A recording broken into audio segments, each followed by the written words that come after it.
the one, Jesse Webb, Traders Pro. Market conditions, bullish in a bull market, remaining that way now for the last few months, and had a really nice rally. We're certainly at the upper end of that range, and that's probably going to be the main discussion points over this week now, is just the magnitude of the trend on S&P 500. This is a one-year chart of S&P 500. Had this massive run up here for the last 2 months to the upper end of the range here on the shorter term indicators, and everything is for the most part extreme. Momentum not quite extreme. It pulled back a little bit, but is certainly in that upper location where we could get a reversal here. We're also looking at buy-sell ratio, which has been really strong here. It's now at 4.7. You can see just the distance across here and the length of time that we've been working on this buy-sell ratio. And we have green up above red. That is the direction of the trend that you want to be focused on. But after a length of time, and then once they start to get really wide apart like this, we start to run into unsustainable locations where the trend just can't keep up and needs a little bit of a pause to be able to have the momentum to continue. So we'll watch to see what that looks like this week. Just be aware of that at this level. What that means is essentially being a little bit more cautious on the size of the positions going in, tightening up on stop losses, and getting rid of losers first. You don't want to get rid of your winners first. You want to get rid of your losers first. Let's take a look at the indices here.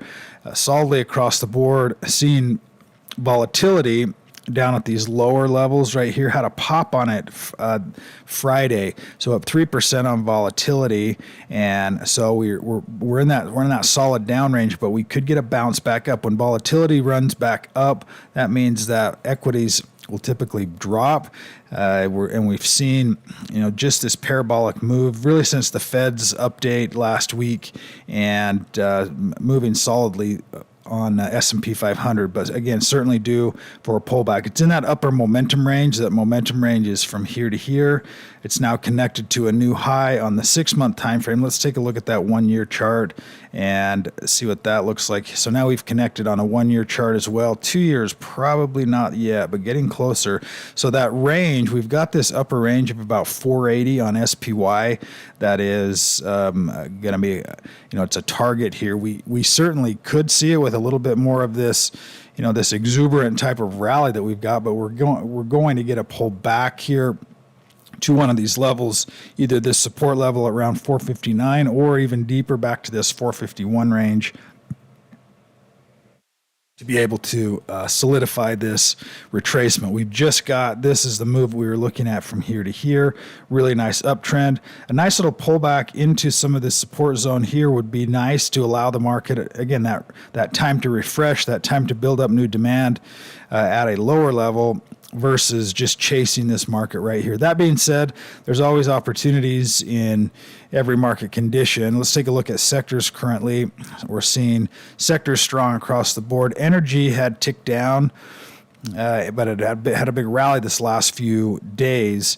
And we'll take a look at that USO chart, but the energy chart here on this time frame. Let's go a little bit shorter time frame here, and we can see that counter trend rally. We've got that pullback there, and it's a little bit hard to see, but you can see that yellow right here where we've got this bounce and working through that within the energy sector. If we take a look at commodities and look at that USO, which is the oil fund, saw that bounce right here. Let me remove that volume, and I'll add that 1-year time frame, and we will take a look to see that support zone that we've been talking about here for a couple of weeks inside of this. So now oil is working inside of this range, this box here, this 63 to 67, finding some support. We'll see if it can break up above that, or if we get another move back down to retest those lows. Not that it really matters, and not that you really have to be paying attention to oil, other than the fact that everyone does, and so sometimes that becomes kind of a self-fulfilling prophecy when we're looking at the markets as a whole. We've had a big sell-off in oil, a big rally in equities, a big sell-off in interest rates, and again, equities moving higher. In fact, let's jump back here and look at TLT. This is the long-term Treasury, and we're up at this 618 retracement now. We just blasted through this area, but we're at a significant level. We're extreme on the bond run up, which means as bonds are moving higher, interest rates are moving lower.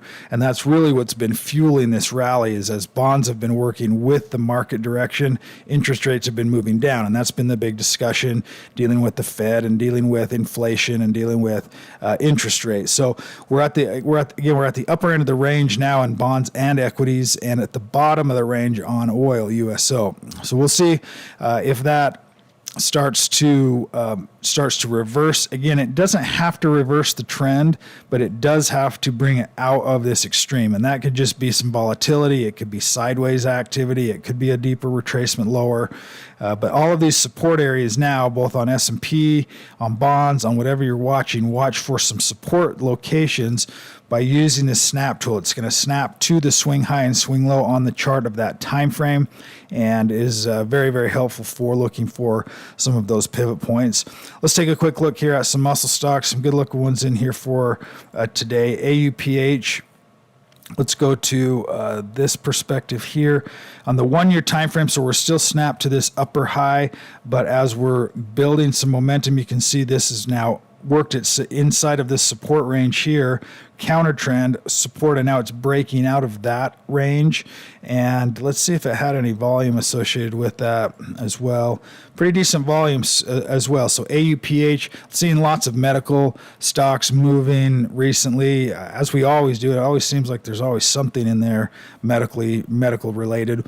PAY, also nice, huge volume, good confirmation bar, really nice fundamentals, back up into the buy zone and bouncing off of the momentum zone, this $16 range, and some confirmation.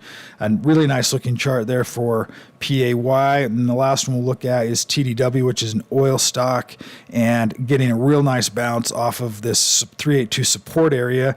So what that's doing is it's connecting these highs and these lows, and it's looking for these zone locations. We know that momentum zone, if it's going to maintain that upper momentum zone, it will typically do it here first. It just sliced right through that, and then that next zone becomes that counter trend or retracement zone, which really is anywhere in between this 382 and 618. If it finds support anywhere inside of here, then that can be a counter trend support zone where it can start to find a new base and new demand out of those locations. That's the bias, because we're connected to this trend direction. This is our low point. This is our high point. So some good looking stocks to watch for this week. Also, again, just remember those market conditions. Those market conditions are at the upper end of this range. And when that starts to happen and we start to add into new positions and the market retraces, sometimes those new entries will fail. So we certainly need, again, that for the overall market direction to continue higher with any type of strength, we need some kind of a pullback. And all of the indicators, the internal indicators, are signaling that we're at or very near some kind of a shorter term retracement. That'll do it for today's update. If you don't have full access to the site and software, you can sign up with the link below. We look forward to having you. Have a great day today.